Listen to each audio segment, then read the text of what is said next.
Oh, it's going to be a fun one today. I am excited. We are debuting a new show, and I am just waiting until we can go live on Instagram. It is going to be a fun show tonight. I am excited. We are debuting something new. If you are watching on Instagram, welcome to the show. We got some cool people already flooding in here on Instagram. And if you're watching on YouTube or Facebook, make sure you comment down below so that I know that you're here. But we are debuting a new show tonight called Win in Life Wednesdays, where we will be talking to real people, getting their real story so that you can take home something and implement it into your life so that you can win in life just like these guests that we have each and every Wednesday night at 9 p.m. Eastern are doing. So let me read this thing real quick because I don't want to leave anything out. But we are starting a brand new show called Winning Life Wednesdays, and I want to explain to you so that everyone is on the same page. Winning Life Wednesdays is where we talk to real people about winning in life and in business. They ain't superheroes, all right? They're not superheroes. They are normal people who faced real problems, real setbacks, and real challenges, but they decided not to give up on themselves so that they could go out there and win in life. The whole point of this is very simple. I want you to hear real stories from real people who are being successful and what they deem is a win in their life and in their business. So, it's going to be super dope. What we're going to be asking them about is where they came from. What did they struggle with? How they kept going when life got hard, how they built their success, and what you can learn from their journey. Because I truly do believe this. If they can win in life, so can you, and so can me. All right. And we want to win in life. So I'm excited because tonight's guest is someone that I met at his disruptors event in Las Vegas when I went to the lawn and landscape technology conference. I had heard about this guy. Everyone was telling me how cool he was. Number one, he's all tatted up and everything. He flies an airplane. He's from California, and you know everyone's cool from California, right? The sunshine, right? The sunshine state. So I'm excited to have our very first guest. Like I said, I met him at Las Vegas, but then I got to hear him at Entrepreneur Academy live. And the cool thing about him is he has this huge business, and we're going to hear about it, but he understands what winning in life is. And the wins in your life might be different from other people's lives. And I'm excited because what he did was he said, I have this big company, and if you want to grow your business to wherever you want to go, all you got to do is take 1 0 off. So if it's a $20 million business, take a zero off, all the way down till you get to where you want to be. Right. And then that's how you disrupt your market for your life. All right. But without further ado, I'm excited to bring on our very first guest for Win in Life Wednesdays. And it is my man, Justin White. How are you, homie? Mac, what's going on, man? Hey, it's a pleasure to be here tonight. Super stoked to chat with you, and honestly, I'm honored to be here on the first episode of Winning at Life. This is awesome. No doubt, bro. I'm excited to have you, homie, for real. After we met at the Disruptors event that you had in Las Vegas, and I was like, well, who is this Justin White dude? Naylor was telling me about you. Paul told me about you. I've heard your name on the internet. I'm like, who is this guy? And we get to where was it? It was at like a country western type bar that was three Yeah, levels, and they had all of these drinks were free. You got all of this good food, and then here comes this guy tatted up out on the balcony. But it's hot as hell, literally in Las yeah. Vegas. They had mister spraying, and here he comes. He walks through the mist. He's like, yeah. I fly airplanes. I was like, oh shit, this dude is cool. So what's going on, Justin? How are you tonight? Oh shit, man. Well, appreciate the intro and all that, man. Yeah, it's I'm doing great, man. Like my week has been a bit of a roller coaster as some weeks are, but today I ended so well. Met with one of my team members and we just when you click with someone you're working with on a in a really deep way and you guys are just both so aligned about the future.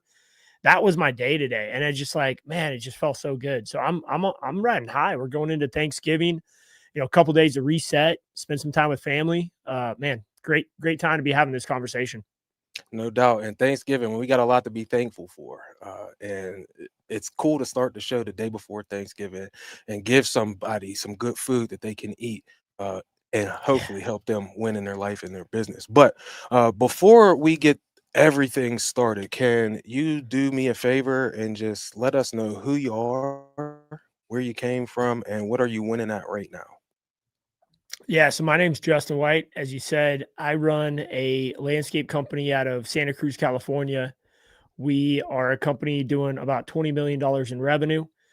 We grew from zero. My dad started in 1986 up to where we are today at 20 million in revenue. And I took it over in 2015 and became the CEO running that business. It was a smaller business at the time, but we made our way. Um, from there, we just grew with a vision of raising the bar in the landscape industry. Going all the way back, I mean, I could go way back into the time of, well, kind of growing up in the trades, growing up going to the job site with my dad, going to, learning all about what it is to put in a hard day's work, get in and do the work with my dad. And I learned a lot from that. And that really instilled hard work lessons and work ethic at a young age, like 6, 7, 8 years old. He was teaching us how to work. And I think that created a strong foundation for us. Man, no Beyond the doubt. landscape. Yeah. Beyond the landscape company, I run a online community called the Disruptors. And our focus is just coming together every day through online forums or our weekly live calls, just trying to push the landscape industry forward for people who are trying to disrupt their market, disrupt their industry, and really try to create an innovative company. And then I just like to have fun, man. I host a podcast called Trades Talk where I get to interview great people. I like to fly my plane. I got a Grumman Tiger 1978 that I rip around California, and it's man, I just got to fly like over the Golden Gate Bridge in downtown San Francisco a few days ago at night, which was a surreal experience. Wow. And I'm just trying to help others, accomplish what they want to accomplish in life and reach their full potential. That's fair. What do you have to do to fly an airplane like around California? Do you have to call people or how's that work? It's funny. So when you're flying what's called VFR, visual flight rules in clear skies, I mean, you just go down. My plane is at my airport 10 minutes from here. I do a little pre-flight, make sure everything's safe with the plane, and then I just take off. You really don't need to talk to anyone. You don't have to make reservations. You just get up in the air, you contact air traffic control and tell them where you're going.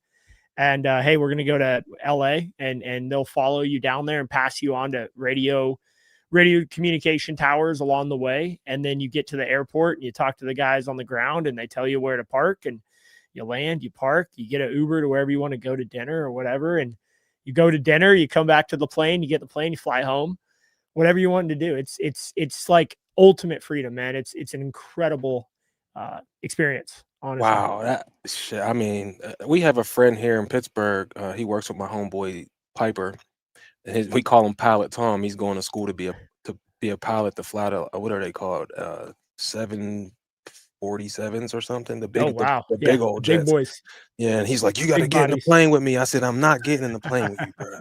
Because he Yeah. he flies one of them little planes too. Sometimes he's like, Yeah. "You got to come up and get." I said, "Boy, I got kids. I'm not getting in no airplane with Pilot Tom who works for you. This ain't happening." Yeah. But yeah, it's crazy. But what's one big win you're proud of, like right now today? Man, I've got a few. So the one I think I'm most proud of right now, it sounds probably, this sounds weird saying it. I am working and have been working on letting go of one of our sectors of business. And I say letting go by passing the day-to-day responsibility to someone in our company. His name's Jeremy. And it's been tough, man. It's been really, really tough because to let go of something in business is really hard when you're a perfectionist and you want things to be done a certain way. And today, that was the conversation I had with him, is like we connected at a deep level about where we're going in the future. His vision and my vision are exactly aligned.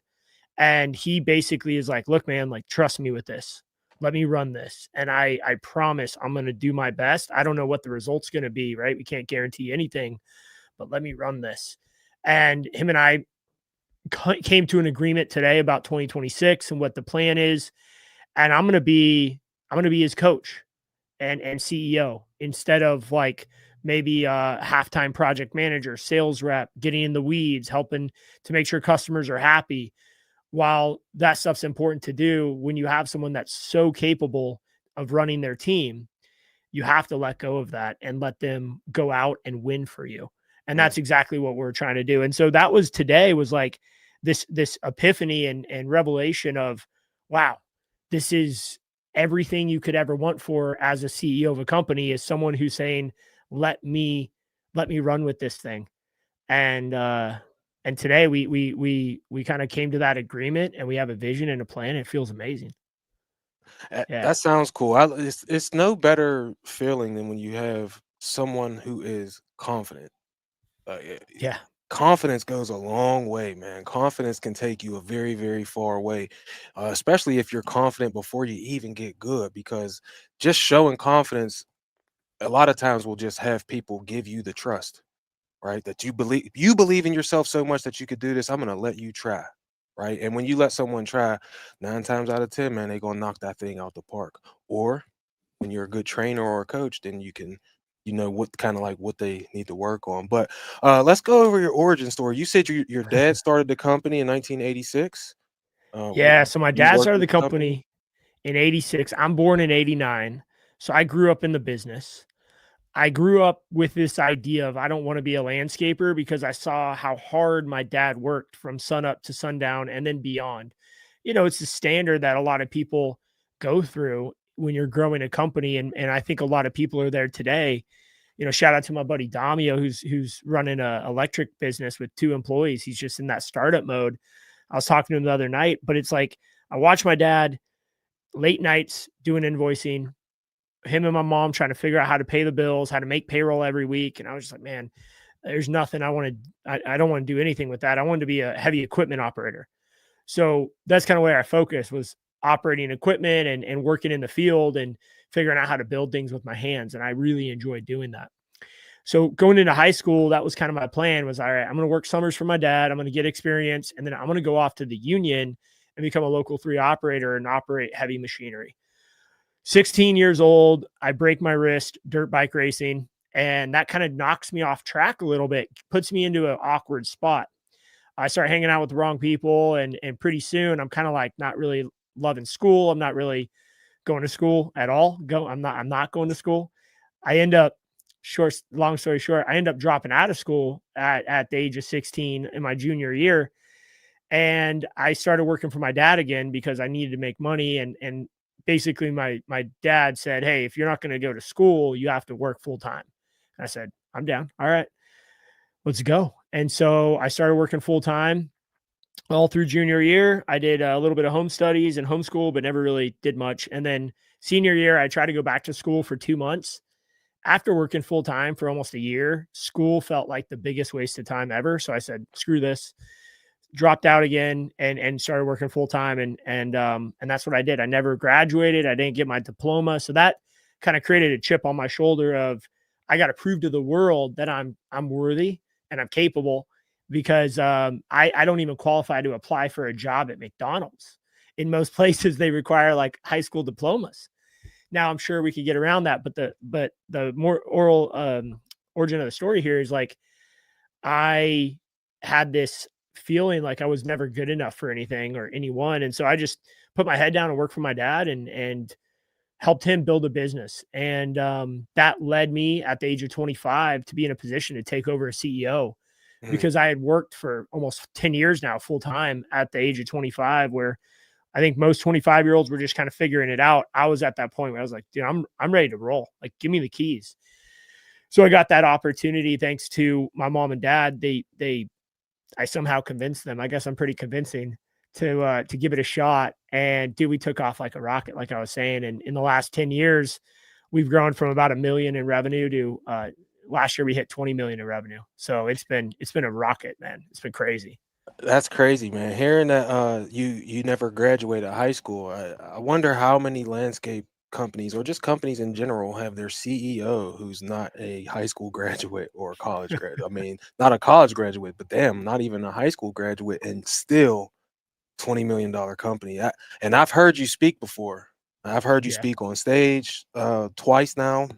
Yeah. You did a hell of a job introducing Jesse Cole down there at Equip Expo at the Crest keynote thing, and I Yeah, heard man. you speak up on the LAL stage, and you would never know. I've heard you Yeah. talk business to a young man who was asking you about the electric mowers because he's about to buy 75, and to hear you talk to him is just like, bro, you sound like a PhD. You know what I mean? So, man, shout out to you for that. But you took the company from $1 million to up to $20 million. What had to change for that to happen? Great question. The first thing we had to change is the vision because my dad's vision, and this is a little bit of like I was able to stand on my dad's shoulders to get to 20 million. If I started from zero, I don't know. I don't think I'd be anywhere close. So I got to give a lot of credit to my dad and my mom too. What had to change was the vision because their vision was, and you know that was their vision, was to live a comfortable life and get the house paid off and create a nice life for themselves that they can spend with their kids. And I love that vision.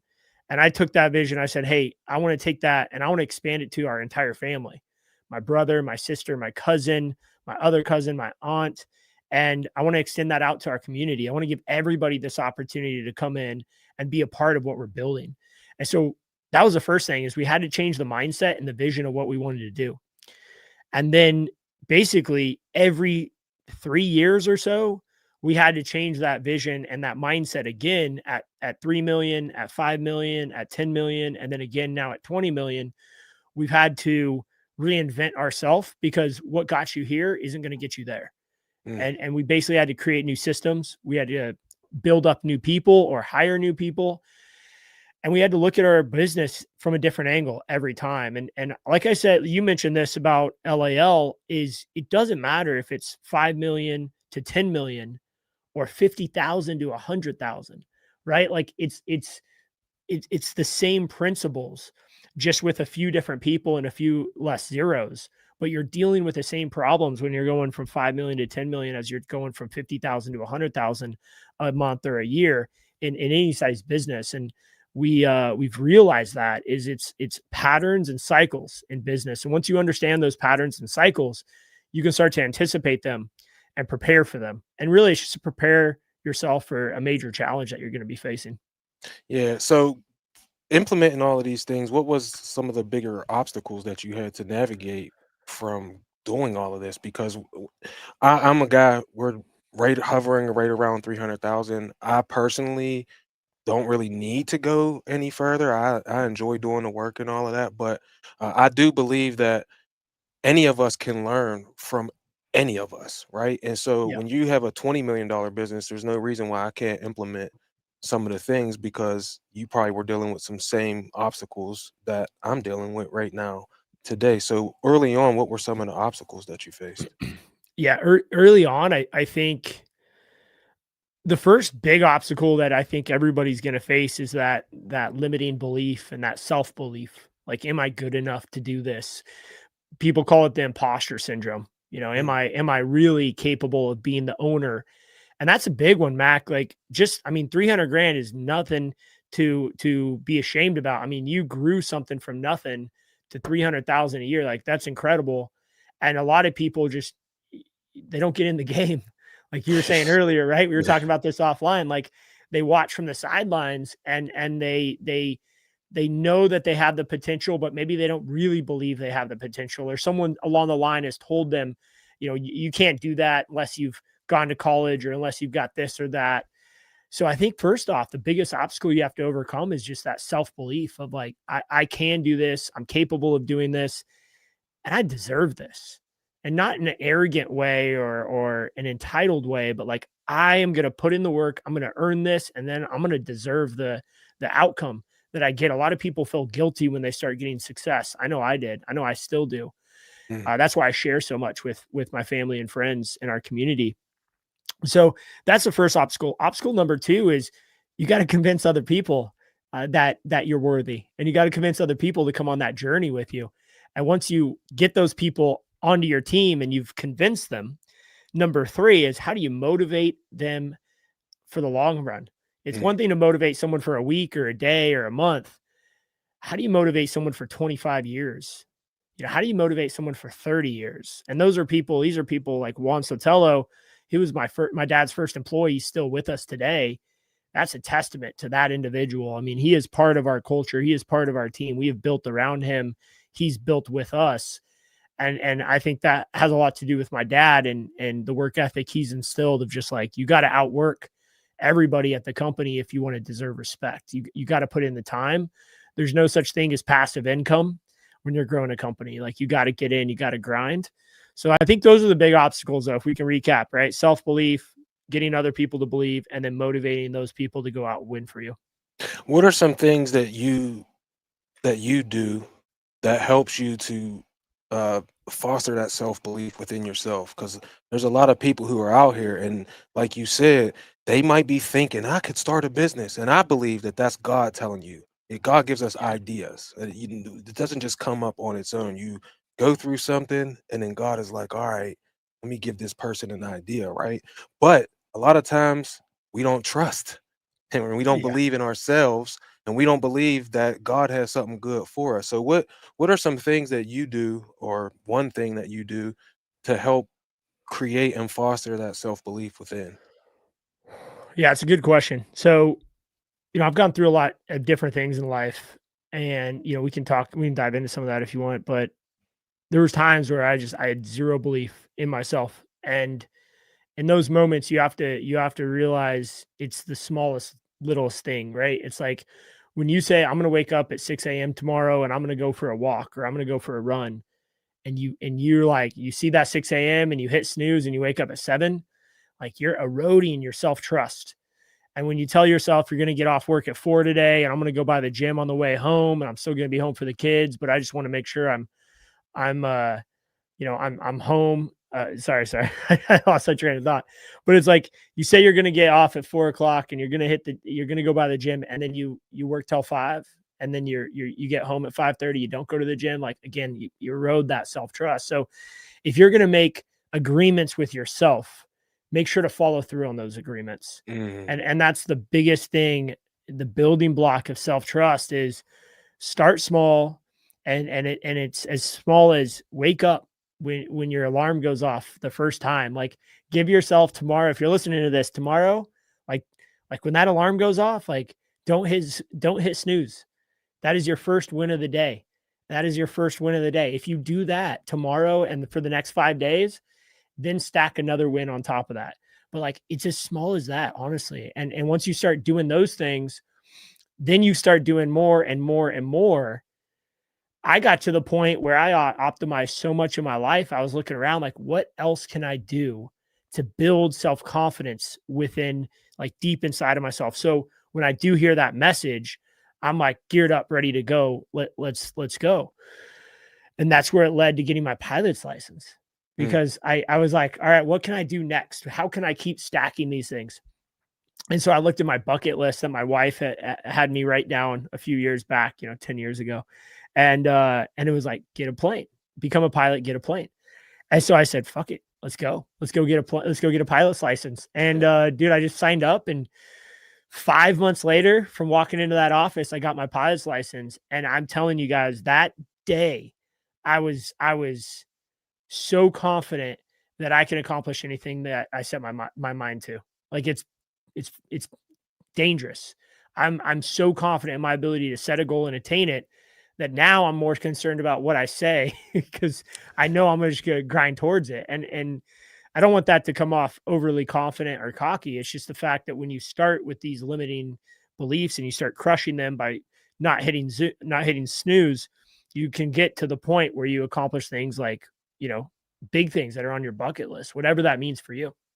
Yeah, that's fire. One of the things you mentioned a couple minutes ago was I actually heard Ed Milet talk about it before. When you said, "I deserve," Like, I Mhm. deserve this. And I end all of my videos by saying, the creator created you to be creative. So create the life that you want because you deserve it. Right. Yeah. But when you said that, Ed Mylett said, I deserve to win. So I don't think it sounds cocky at all, because I had this conversation with one of my friends. It was like, I went to a basketball court every day when I was a kid, all day long. That's what I did. And so I never felt afraid on a basketball court because I knew what I did already. So I deserve to shoot these threes and make them, right? And Ed Mylett said that I know that I'm doing everything that I can do. And so I deserve to get these wins. And I think that's fire. Just starting out with those small little baby steps, like my man Dave Ramsey would say. But you Yeah. did mention winning in life. So I believe that winning in life is different for everyone. What does winning in Mhm. life mean to you? Winning in life to me, I think number 1 is you wake up number 1, you wake up, you look in the mirror, and you're happy with the person you see. I think a lot of people will talk about family, and I think, I'll get to that, but number 1, man, I really believe that you've got to figure out a way to love yourself, and we all heard it, right? You gotta love yourself before anyone else can love you, and your ability to look yourself in the mirror and say, "Look, I'm doing my best." Like I truly am putting my best foot forward every single day, and I'm going to make today the best day ever because, God gave me the ability to wake up today, and I'm going to go out there. I'm going to do my best. Like that's all you can do. That's number 1 for me. Like being able to look myself in the mirror and honestly say, I love the person I see. And then number 2 is it's building a circle of family and friends. I really believe friends are important in this around you that you have the ability to impact. You have the ability to help them, and they have the ability to help you. And and that might be one of the best feelings in the world is when you can help someone with something you've already gone through and they can pay that favor back over the court. There's another time where you're running into a challenge and they're there for you.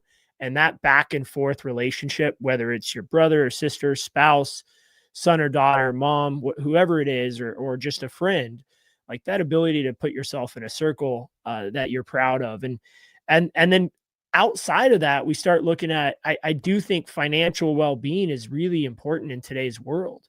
I know that when we didn't have that financial stability in life, man, I woke up and that was my focus for the day versus like how can I go out and impact other people's life in a positive way? It was like, how do I make sure I can pay my bills? How do I make sure I can get gas in the car? How do I make sure I can eat tonight? And I think being, financially stable is really important, but I wouldn't put that as like number one. I think you got to start with yourself, start with your friends and family, and then work into the financial aspect. And then outside of that, it's having a life that ultimately you're proud of. If things, you know, were to go south for you and you were to have an unfortunate accident and pass away tomorrow, like, are you happy with where you're at in life? Or do you have this list of things that you want to get done before you die? And if you have a list of things you want to get done before you die, like, what are you waiting for? Get out there and do it. Whether it's traveling to Italy, whether it's doing, seeing mom more, whatever it is, like, if you have a list of things that you need to do before you die, like, whatever, go do it. Don't wait. I, Don't wait to retire. See, when you bring up that type of stuff, I literally, and if the people who watch this show often, they know how I feel. I'm literally living my life to have a long funeral procession. Uh, Jim Rohn, he said, one of life's greatest experiences is being a part of someone else's testimony, someone who believed in you when you didn't believe in yourself, someone who was there to pick you up when you fell, someone who wouldn't let you quit, right? Being that, and I'm striving to do that with as many people as I can, because at the end of my life, I wanna have a long funeral procession. So I like that you just you just Yeah. brought all of that home. What are some beliefs or habits that, you had to change to get to this winning life mentality that you have now? Yeah, I think the biggest one is that whole mindset that it doesn't matter where you come from, it matters where you're going. Mm, and I had that chip on my shoulder, right? I had the dropped out of high school, working for my dad, right? Everyone's just like, well, you work for him because he's your dad. He gave you a job. And I had a number of really close friends pass away over the course of about 5 years. Unfortunately, it's kind of still happening, but we grew up in a town of Santa Cruz, California, and if you look it up, I mean, it's a great, beautiful surf skate town, but there's a lot of drug addiction here, a lot of homelessness, a lot of heroin and fentanyl. And I lost one of my best friends at the age of 22, Galen Todd, and that was just this awakening of like, whoa, like life is like that, like you could die. And then I started to realize it doesn't matter where you've come from, it doesn't matter what you've done or where you're at in life. It doesn't even matter if you did some time and you're not proud of that. The fact is like, where are you at today? And you can go anywhere tomorrow.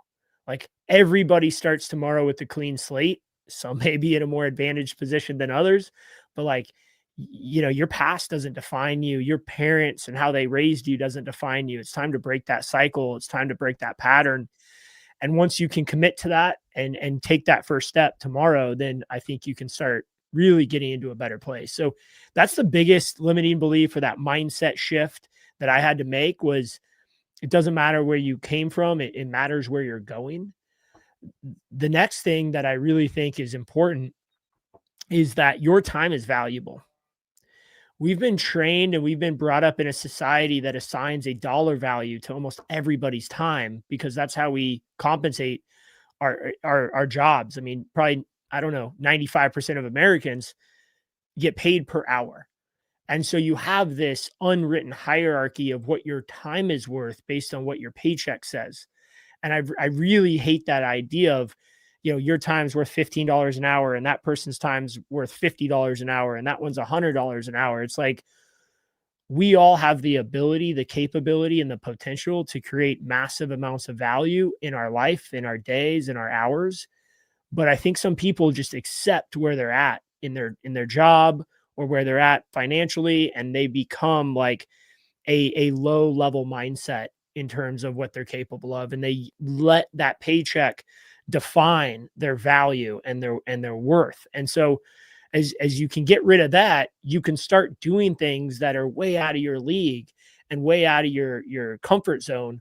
But then you start, you realize like, oh man, I am smart enough to go there. Like I am worthy of accomplishing something and providing value to others. So I think that's the other big one that I had to overcome is, my time is worth something. And then you start thinking about how you spend your time better, and you start investing it in things that provide you that fulfillment. I don't even Yeah. want to say financial return. It's more of that like emotional fulfillment when you start to value your time more.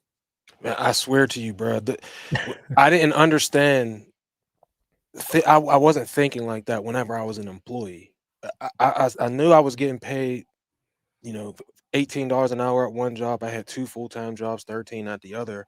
Uh, but when I started this is when I realized, hold on a second, my time is actually valuable, right? And it's the one thing we can't get back. You can't go to the bank and Mhm. extract more. You can't you can't deposit more either. You only got this finite linear thing. That's all you get, right? And if you don't do something with it, bruh, oh God, Justin, I swear, bro, we're so valuable, Yeah. right? We're so valuable. And I just think that people need to understand that more and have an ego, man. Think you're the Yeah. shit. You Yeah. should. I mean, if you're out here working and putting in the grind and listening to podcasts and implementing things, getting in the groups and learning more things, that would then make you more valuable, in my personal opinion. But what is one step someone could take to get over their self doubts? Because I told you when we were off air, my goal is to help get people in the game, right? Number Yeah. one. And then I want to talk to high level thinkers and high level achievers and people who are actually winning in life, so that the person who is struggling with a self doubt or maybe not wanting to get in the game, they can get in the game. So, what is one of the things someone can do to get over their own self doubts? The best way to get over your own self-doubts and limiting belief is to work harder. It sounds odd, but hear me out. Here's the deal. Oftentimes we're in the same cycle and pattern every week, and we work approximately the same amount of hours, and we kind of do the same thing. We have these routines that we've grown into. So the best way to break through to the next level is commit to a 14-day period of time, maybe even a 5-day period of time, but it's a period of time, and say, look, over this next 14 days, I'm not going to observe work-life balance. I'm going to communicate to those around me, my wife, my kids, my friends, wherever I am, that for the next 14 days, like I am heads down trying to do something extremely important to me. And I'm going to wake up a little bit earlier and I'm going to get after it. And I'm going to stay up a little bit later and I'm going to get after it. And on Saturday, I'm not going to just go out and hit the bars or hang out with my friends. Like I'm going to get after it on Saturday. Whatever I need to do on Sunday, I'm going to do my thing. And then I'm going to get after it Sunday night. Like, and I'm going to keep doing that for 5, 10, 15 days in a row. And I'm going to set a target that's very selfish, like whatever it is. And if you're working for a company at this moment, this is your side hustle. If you're running your own business, this is getting your business over that hump that you've been trying to get it over for the last 10 months, 11 months. We're in the late end of 2025. Like you guys know there's something you've been working on all year that you quite haven't dialed in, a new software, a new system, a new estimating mindset, a new proposal template, whatever it is for you. You're going to focus on this thing for I like 15 days is kind of an ideal number. And you are going to show yourself how much you can get done in 15 days. And I guarantee that if you just obsess about it and I call this like the Elon Musk mode. And so you're like, I'm going to get 6 hours of sleep. I'm not going to take away from my sleep, but from, 6 a.m. until midnight, like I'm getting after it and I'm getting after it hard. I believe if you do this, you're going to see this level of output that you never thought was capable, that was never like possible for you. And then you're going to realize, wow, like I can actually do something. I did accomplish all this. And then what you have to do, which is the tough part, then you have to synthesize that down and figure out how do you weave that same type of sustainability, how do you weave that progress and that output and that outflow into a sustainable time cycle? How do you go from that 18, 19-hour work day to that 10-hour work day or that 8-hour work day or whatever you're shooting for? And there's a way to do that, but I think that 15-day trial will prove to you that you're capable of so much more than you think you are. And then that builds the confidence that allows you to go to the next level. That's how I've tried to break through whenever I've had these like moments where I've been stuck. That's fair. I had myself muted there for a second. I had to cough. But now, okay, so that's fair. So they build that self confidence now, and they were doubting themselves, but now they're not. They believe, and now they're going to start a business, right? But at the beginning, there's going to be a ton of mistakes. So, what is a couple of beginner mistakes that you could tell us about so that this person who starts their new business because they're confident now, they can keep their confidence up by avoiding these type of mistakes? Yeah, it's the one big one for me was don't be afraid to sound like you don't know what you're talking about. I remember days where I was like 26, 27 and I'm working on a project that's a big installation project and I'm on site and I just had to kind of come clean to the owner and the general contractor. And I said, "Look guys, like I got to be honest, I'm way over my head here. Like I actually don't really understand how this concrete patio works and how I got to get my irrigation sleeve under. Like I really don't get this. Like I'm struggling." The owner, the GC were so taken aback. They couldn't believe that I would just say that to them, that they helped me through it. They're like, "Well, here, let me show you." Boom, boom, boom. And they started explaining things to me. And I did the same thing with the bank when I was applying for a line of credit that we needed to grow the business. I couldn't understand some of this cash flow reporting and the balance sheet metrics that we needed to provide. And so I asked if I could meet with the bank to show them the line of credit application and ask them some questions.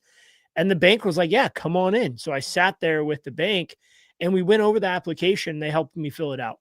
Like, this is before I really knew much. And now I've read a lot of books. I've been mentored. I really do understand finance at a deep level. But when you're just starting out, don't, the message here is don't be afraid to look kind of stupid and make mistakes, and know that the people around you, even your clients, want to help you succeed. They want to see you succeed. Ask them, hey, how's my pricing? Am I charging too little? I'm having a hard time making payments over here. I'm struggling to pay my mortgage. I'm struggling to pay my employees. I mean, this might sound like a weird question, Mr. Client, but am I charging you enough, or too little, or too much? And it's funny, when we ask that, I almost always had clients tell me that we were charging too little. Oh, actually, you were half the price of the other guys. And you're like, okay, well, I'm not going to change your price today, but we got to obviously get that price up. So the main message there is don't be afraid of feeling a little bit stupid or not knowing something. People around you are there to help. No doubt, man. It's crazy when I put in my first ever commercial contract. I put it in. I was terrified. It's funny, like I, I was anxious turning it in. I was even Yeah. more anxious once I turned it in. Like, what if they take this? What if they give it? But Yeah. you just mentioned like your clients want to see you succeed. Well, when I turned the bid in, first of all, I put it in for biweekly mowing. The guy was like, we need you to make this weekly. And then when I sent it in, I was charging, I think the most I had charged for one of the houses. And this house that these there are two houses, they were right next to each other. There's a house in the middle that we don't do, but these other two houses are huge. They're like acre and a half houses. And I think I was charging at the beginning, the first price was like $70, bro. And when I turned the thing in, Yeah. the guy, he called me and he was like, hey, I need you to, number one, make the thing weekly. And he said, I'm just gonna be honest with you, man. You gotta raise your price. Yeah. Like, Yep. and I literally raised the price $4,000. Right? I Wow. was I was like, and I still might be a little bit low. I ain't gonna lie. But it's a great relationship that we have. They pay very, very fast, so, and they continuously add more properties onto what we do for them. So it's awesome. But when you said that, like that was real. That happened for me. So like, Yeah. don't be afraid, man. You're gonna be afraid. All right. But you You're got to going to get be, yeah. over that fear. Yeah. Yeah. You got Don't to let get the over. fear stop you from acting. And the other thing I'll say is, like, you got to be investing in investing is called the J curve. Like, you got to be willing to go down. Think of a J, right? You got to be willing to go down before you go up. But you Mhm. want to go down a little bit, and then you want to go up a lot. And so when you're going through the first little bit of this growth, whether you're starting a business or growing a business, just know that, like, the first 6 months to a year may be the worst that you've ever had. But on the other side of that is the success. On the other side of that is what you've been dreaming about, of what you wanted to accomplish for the last 10 years. You got to go through a little bit of, getting beat up and losing a few fights before you get to the championship bout. And that is just part of the game. You got to pay to play. And if you're going into that mindset with, I'm not going to lose anything, I'm going to be 100% successful, then you get knocked back, and it's like, man, that's hard to recover. Just know that you're going to get punched in the face a few times. You just got to keep going. And on the other side of that's what you're looking for. No doubt. So I used to be a basketball player back in my day. All I right. never really had a real coach. Like, I learned literally from watching the NBA players, and then I would go and practice their moves on my own, implement a little bit from this person, a little bit from that person, and I became a decent basketball player. But one of the things I understand about the professional athletes is they have daily habits, daily routines that they go through. So I'm gonna kind of make a parallel to you. You have a $20 million company, right? So to me, you're an NBA player, NFL player. You're someone who has daily habits, but there's people like me and people who don't even have a huge business yet, but they can learn and take home some stuff from somebody who has a $20 million business, because you had to have some strong daily habits to actually get there. So what are some daily habits that someone with a smaller company can adopt from someone who has a bigger company? Yeah. And Mac, honestly, we could do a whole episode on just this idea of ideal. I call it ideal day. So that's really the mindset here, guys, is like, think about your ideal day. the perfect day. Maybe you've had one in the last couple months or the last couple weeks, and you get done with that day and you say, man, that was perfect. Like everything went good, everything went smooth. And then ask yourself, like, debrief that. Why was that day so ideal? Here are some things for me that really make a day ideal. Number one, I have enough time between waking up and starting my day professionally to really set my mindset. Whether that's a cold plunge, whether that's working out, whether that's taking the dog for a walk, whatever it is, maybe a stretching or a meditation routine. It can be as short as 15 minutes and it can be as long as 3 hours. But it does vary like that. You got to understand not every day is going to be the same, but it's a period of time where you wake up and you get your mind right. And the next thing you do after that is you get your day well scheduled out. Ideally, you're on some type of a digital calendar. I like Google Calendar. That's what I use. And you look at your day over the next all day. You say, all right, what meetings am I going to be in? What is my travel in alignment? And a lot of guys out there have been there, and I know a lot of guys listening are there. Like you're in the field operating the mower, operating the equipment as part of your day. So, you may have 8 hours of just going job site to job site. Is there an opportunity to weave in a little bit of invoice time, a little bit of proposal or estimating time in between the job sites? Maybe you're not driving the truck as much and you're having someone else drive the truck while you work on invoices. That's another thing we can talk about is that feeling of guilt when you're doing an invoice and the guys are out there mowing the lawn when you're on the job site. But you got to look at your digital calendar. Ideally, you have a digital calendar and you prepare for the day. So you got a little bit of reset. You look at the day, you launch, you go on your day. And then the best thing you could do is keep to your schedule. And if it means having to cut a meeting in the middle of a really good conversation, but if we don't stop now, you're going to go late into the next meeting, you've got to stop that meeting and you got to just ask that person, hey, can we pick this up later? Can we pick this up tomorrow? Because as soon as you let your schedule get away from you, again, whether you're maintaining properties and you're falling behind your day or you're in professional meetings with people and you're falling behind, you've got to stick to that calendar and you got to stick to that agreement. One of the other ingredients I like to drop into my day is a block of strategic thinking. This could be as long as 3 or 4 hours. It can be as short as 30 minutes, but it's not doing the work. Don't think of this as catching up on emails and getting invoices and proposals out and making client calls. This is sitting there with nothing except a blank notepad and asking yourself, what do I need to be thinking about right now when I'm thinking about strategic work on my business? And it may be hard. The first couple times you do this, you may not have anything on that paper. But 3, 4, 5 days after doing this for 30 minutes of forcing yourself not to do anything digital, you'll start filling up that notepad super quick. It just takes discipline not to get distracted when you have 30 minutes of free time and dive into something that is actually on someone else's to-do list instead of yours. Man, that's fire. That's fair. And I want to get a little deep before we get to closing this thing out. Yeah. But you had mentioned earlier you had a friend that you lost due to some drugs Yeah. or whatever. Drug overdose. Yep. Yeah, but what is the kind of the darkest moment you've had in this journey from working with your dad all the way up until now? Yeah, man. It was it was probably like 2017 and it was like fall of 2017 and it was actually around this time of the year around Thanksgiving. My parents got divorced when I took over the business. They were getting divorced and that is what kind of led me to take over the business. So after 29 years of marriage, my parents got divorced and it was sad, but it wasn't too big of a thing. And um it got pretty bad between my mom and my dad. And honestly, between me and my dad and me and my mom, like we all three were in this fight because I was trying to take over the business. My parents are going through a 29-year divorce, like crazy. And we all had different priorities and no one cared about other people. They cared about themselves because they kind of had to in that moment.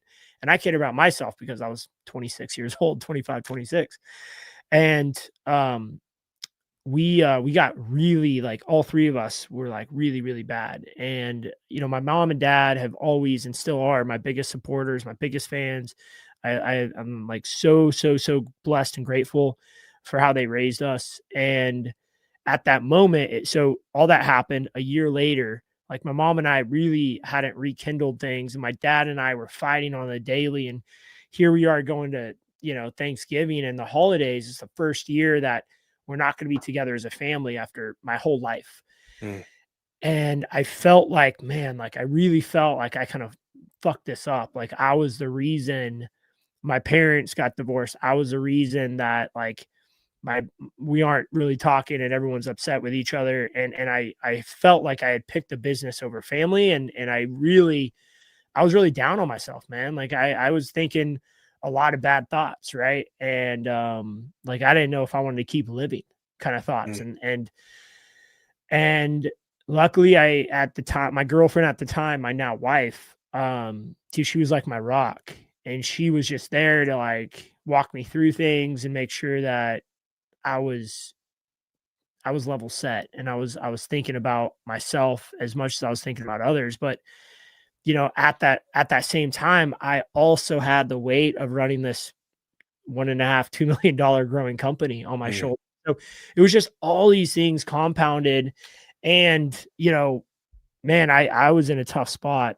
Um, my business coach, who really I would call almost my therapist, Jonathan Goldhill, was the person that ultimately helped me get through that from a professional lens, because I didn't want to keep going with the growth of the company. I was like, this sucks. Like, if this is what it means, like, I don't want this. And so as we went through that, like late 2017 and then 2018, man, he helped me through a lot of darkness. And when I came out of 2018, we had the most amazing year ever. I mean, we went from really a terrible year to like fixing things with my mom. Me and my dad were aligned, and the business blew up. And we actually did $5.2 million in revenue in 2018. Like wow. more than doubled the business in a year, man. And then it's just been like up and to the right ever since. But I've had some times, I've had some moments, but that was really my darkest, in regards to running the business. That was a tough year and that was a tough time. So hey, maybe some of you guys are going through that shit right now, like family, Thanksgiving, maybe you're not talking to someone. All I could say from my experience is like reach out to them and like offer the olive branch, because life's too short to hold those grudges, you know? It is, bro. I had it really puts things in perspective, especially when you lose someone. So my uncle Gary, who I call the light bringer, I lost him 2020 in 2020 during COVID. Yeah. It was it was rough, man, and you got to have people around you, bro, whenever you go Yeah. through tough, dark things. But I was gonna ask you next, what kept you going, but I think you mentioned your wife. So what kind of kept you going instead of quitting? Most people quit when they go through tough things, but was it your wife? What was it inside within that kept you going when I'm going through this stuff? You're feeling that way, and I know a lot of guys feel that way, especially if you have a family and you ain't bringing that money in. You know what I mean? Yeah. But what kept you going whenever you felt like you wanted to quit? A lot of people said when I took over the company, like told my dad, what are you doing? Like family, suppliers, vendors, like, what are you doing? Like this, like Justin has no education. I mean, this is kind of a crazy move. Um, One of the things, two things kept me going. Number one, I wanted to prove all them wrong. I wanted to prove them wrong. I had the chip on my shoulder. I wanted to prove them that I could do this. And number two, I committed to a vision of building to 30 million and 300 employees by 2030. I did that in 2015. I rolled that vision out to my team.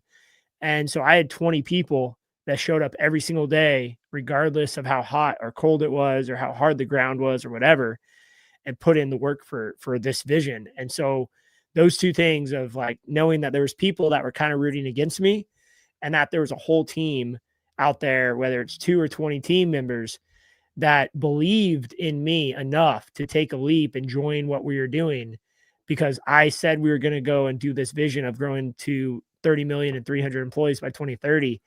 And dude, that vision really, really leveraged me at that moment of like, I can't quit on these people. We got Mm, to get it over the next 12, 13 years to 30 million. And then we could reassess. Right.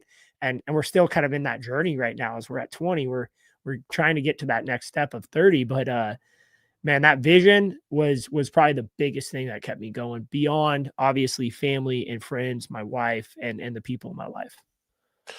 What knowing what you know now, what would you tell your past self after you've been through all of this stuff? What would you tell yourself? I would say,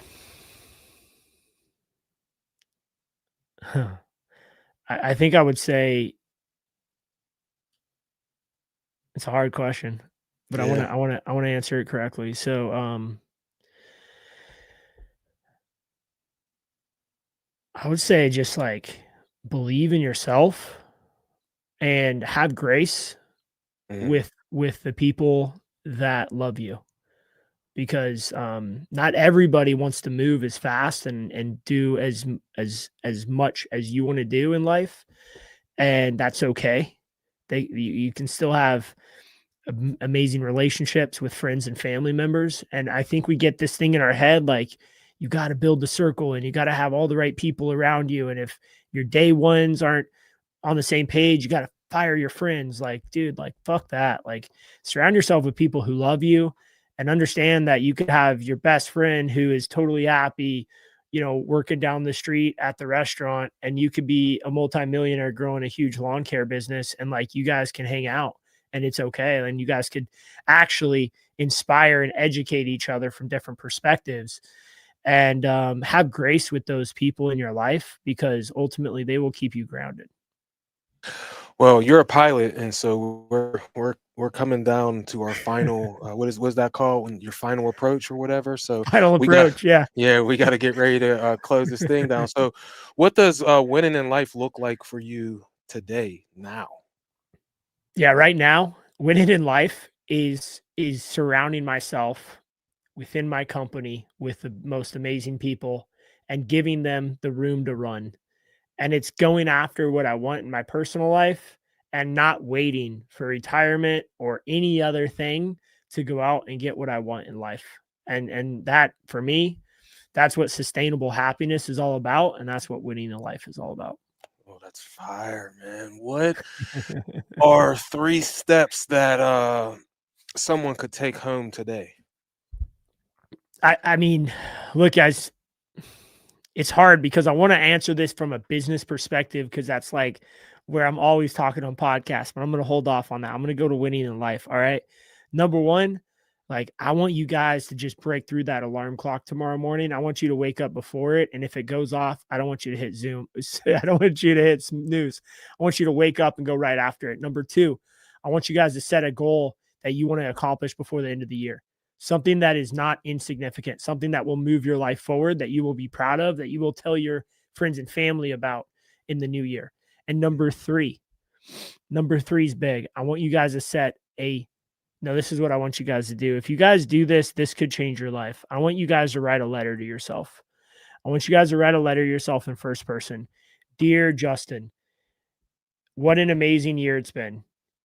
Here we are, November 27th of 2026, and look at how much you've accomplished. You did this, you did this.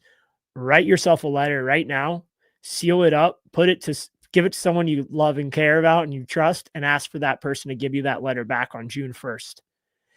You writing that letter, those 3 little steps. So I started with small blocks, right? Let's start with tomorrow. Let's wake up early. Let's get after it. Number 2, let's do something before the end of the year that's going to move our life forward. And number 3, you manifest your future success through writing yourself a letter. 1 page, 2 page, half a page, doesn't matter. Just write it out and like watch it come true. I'm telling you guys, watch it come true.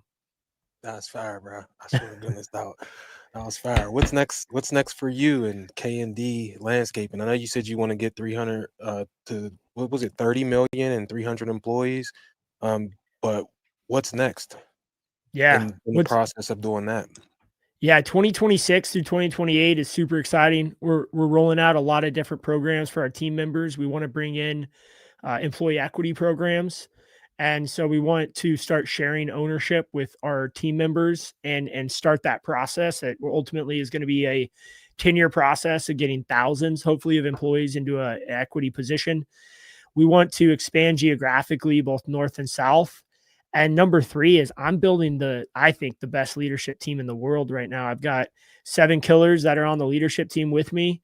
And I just believe we've got the best team in the world. And I just can't wait to launch 2026 and get after it and really make some impact in the landscape industry. This has been a dope episode. But tell us about your disruptors group, and what do you do in the disruptors group? Yeah, I believe that companies that are going to win in 2026 and beyond are companies that are truly disruptive. Being a disruptor means challenging the status quo and changing it for the better. So instead of the environmental world changing you, you are changing it. And so the disruptors is a community focused on that. It's $300 a month, and that really is more of just getting people engaged. And we come together all the time, every day. We're messaging and commenting in there, and then we have some courses and classes I've recorded with some really amazing people that I've brought in. And then we have a weekly live call where every week we talk about a different topic, whether it's culture, sales, marketing, technology, and innovation. And we just ask each other, what are you doing in sales that are getting ahead? What are you doing that is disrupting your market with technology? And we're kind of like using our community as a hive mind to share ideas and advance technology faster. So like, hey, a new AI comes into the market, someone does a demo, likes it, they start using it, they tell the group, well, we can learn from that person's success or failure of that AI product, and then we can implement it in our business at a faster rate. So that's really the purpose of the disruptors, is to give us an advantage against some of the bigger companies out there who have 70, 80, 90 branches, and they can have that hive mind. Well, we want to create that same thing. We got about 70 members and growing, and it's a blast, man. I love what we do in there. Yeah, it's fire. And I've been to a couple of your disruptors meetups. When is the next one? If do you know when the next Yeah. disruptors meetup is going to be? So we're doing one at Synced Live in New Orleans on January 28th. So we'll be in New Orleans January 28th at the Sync Live event. And if you go to that event, then you'll for sure get our info on where our meetup's going to be. But we're probably going to have a couple hundred people, and we always like to have fun, live band, whatever it is. So we'll have a good time. I might have to come down to New Orleans. I've never been to New Orleans before, but Neither have I, man. I can't for wait. real, Yeah, for never real. been. I can't believe it. Hopefully, we get to see some beads while you're down there. We got to try something, right? Yeah. All right, what is the final message that you would give to someone who's listening to this show right now, that they could take into the rest of their year into 2026? What you can accomplish in a year, you can accomplish in 90 days. Wow, what you can accomplish in a year, you can accomplish in 90 days. I mean, short and sweet. That's That's it. fire. Short You and got sweet. this, guys. You got Yeah. this. Where can everyone find you if they want to get in contact with you, Justin? Best way is LinkedIn or Instagram. That's where I'm most active. So you can just type in Justin White, K&D Landscaping, or Justin White CEO on LinkedIn, on Instagram, and I'll come right up for you guys. I'm pretty active on both those channels. Love for people to DM your biggest business challenge, and I pretty much answer all the DMs within a week. And whatever your challenge is you're facing, I'll just send you free advice, because I love doing that kind of stuff. Man, thank you so much for gracing us with your presence, being the first ever guest on Winning Life Wednesday. I hope that if you're listening to this or if you're watching right now, that you got some value from it. Justin is a beast. Reach out to him. One thing that I've learned since I started doing things like this, Justin, is the vast majority of people who are making content, they want to help. They Yeah. want to help you. So don't be afraid, like Justin said earlier, to reach out. Right? Even if you get that automated message some of these people have, it's okay, but Yeah. reach out. You at least got to give yourself a chance. I want people to get in the game, but you got to shoot your shot when you get in the game. And how you shoot your shot is DM someone, DM Justin, ask a question and see if it doesn't change you. I know the relationships that I've got from social media, Justin, have completely changed my life and took me from, I wouldn't say a loser, because I've never been that, but Yeah. definitely to actually winning in life and not just surviving, but actually thriving. So I so appreciate you coming on the show tonight, Justin. Thank you so much again. I know it's over there. What time is it? Like 7 right now? Yeah, 7, about dinner About time. about dinner time. I was about to say that. So, thank you again so much for your time. Thank you for your story. And if you felt like you got some value from this show, if you're watching on YouTube or Facebook or whatever, give it a like. If you're watching on YouTube, hit that subscribe button and go over and leave the podcast a review on whatever platform that you listen on. But as always, I love you. I appreciate you. I wish you nothing but success. And remember, the creator created you to be creative. So get out there and create whatever you want in your life because you deserve it. Me and Justin, we out. See ya. Peace.